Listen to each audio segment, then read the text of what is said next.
Je suis Julien Paluku, politologue, cadre de la territoriale de 1998 à 2019, c'est-à-dire 21 ans, membre du gouvernement central de 2019 à ce jour, c'est-à-dire 2024. Je suis un technicien de développement formé également dans une des meilleures écoles de développement en République démocratique du Congo. Je suis doctorant à l'une des meilleures universités de la République, à savoir l'université de Kinshasa. Je suis également président national du parti politique dénommé BUREC, Bloc uni pour la renaissance et l'émergence du Congo, élu par le congrès du parti d'abord en 2015 et dont le mandat a été renouvelé à Bukavu en décembre 2021. Je viens à la suite de ce débat important, ce débat politique que le président de la République, son Excellence Félix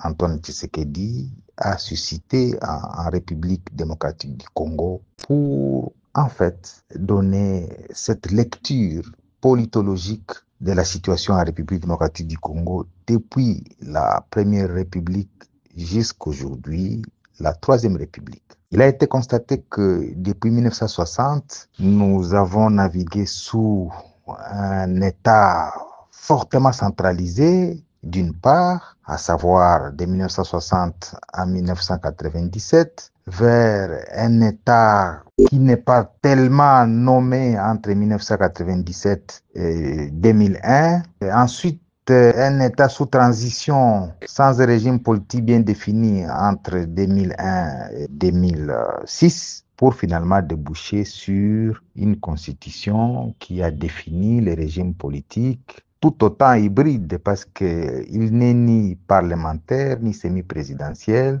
parce qu'il navigue entre les deux. Et donc, ma lecture à la suite de toute l'expérience que j'ai accumulée me conforte dans ma thèse de considérer que ni l'État fortement centralisé, ni l'État unitaire fortement décentralisé n'ont été des solutions aux problèmes que la République démocratique du Congo a connu. Et donc, au jour d'aujourd'hui, 64 ans après notre indépendance, les pays naviguent entre tâtonnement, pauvreté et immobilisme. Et donc, la France de laquelle nous tirons souvent beaucoup de notre expérience constitutionnelle, à un certain moment, c'est arrivé à un stade où elle est passée de la 4e à la 5e République, et bien évidemment à travers un référendum, c'était en réponse à l'instabilité de la 4e République, marquée par une série de gouvernements avec 19 premiers ministres différents en seulement 13 ans.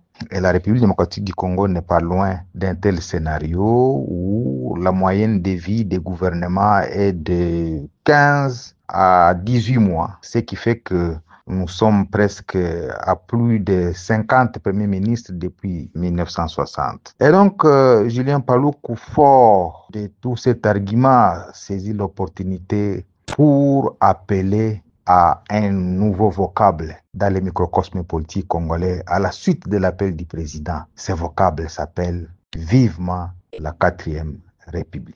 Cette république est importante 64 ans après parce que les 3 autres républiques n'ont pas été une panacée pour les multiples problèmes. Maintenant, les contenus de ce texte qui doit fonder la 4e République devra s'inscrire dans la dynamique enclenchée par le président de la République lorsqu'il appelle à la constitution d'une commission. C'est cette commission qui devra donner les contenus à cette 4e République. Dans mon humble avis, ni l'État unitaire fortement centralisé, ni l'État unitaire fortement décentralisé n'ont constitué des réponses aux problèmes quotidiens des Congolais. Et donc, vivement la 4e République est pour moi l'unique voie par laquelle nous devons expérimenter d'autres mécanismes à l'instar du fédéralisme, parce que pour avoir été gouverneur pendant 12 ans, j'ai dirigé le Nord Kivu qui a une superficie de 59 000 km². C'est les Rwanda et les Burundi réunis. Et donc, je considère que autant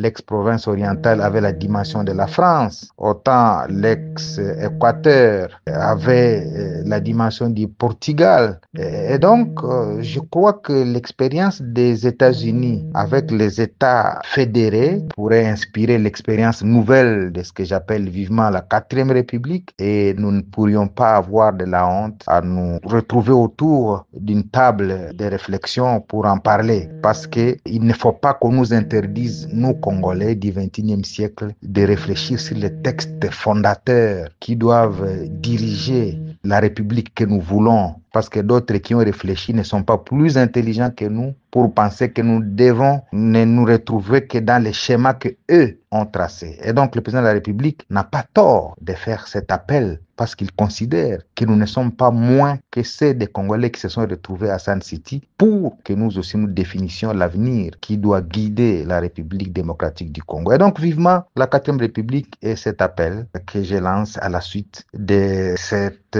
ouverture politique que le président de la République vient de faire. Et le contexte s'y prête bien, parce que nous sommes au début des mandats. On dit souvent qu'il ne faut pas parler de la Constitution dans les temps suspects. Ici, nous ne sommes pas dans les tempores suspects, comme on dit. Nous sommes en début des mandats, et donc on ne peut pas croire qu'on le fait parce qu'on vise les glissements. C'est donc un contexte qui s'y prête bien, parce que nous ne sommes qu'au début des mandats, et c'est le moment favorable pour réfléchir tête froide sur les textes fondateurs qui doit être celui de la République démocratique du Congo. Vivement donc la quatrième République, ici en République démocratique du Congo, et vivement les intelligences pour se retrouver à partir du mois de janvier 2025, afin que ces intelligences, parmi lesquelles je souhaite qu'il y ait des anciens gouverneurs, des anciens présidents d'assemblées provinciales, des anciens présidents des chambres parlementaires, des anciens premiers ministres, chefs de gouvernement et d'autres intelligences qui ont eu à exercer le pouvoir d'État à des niveaux différents,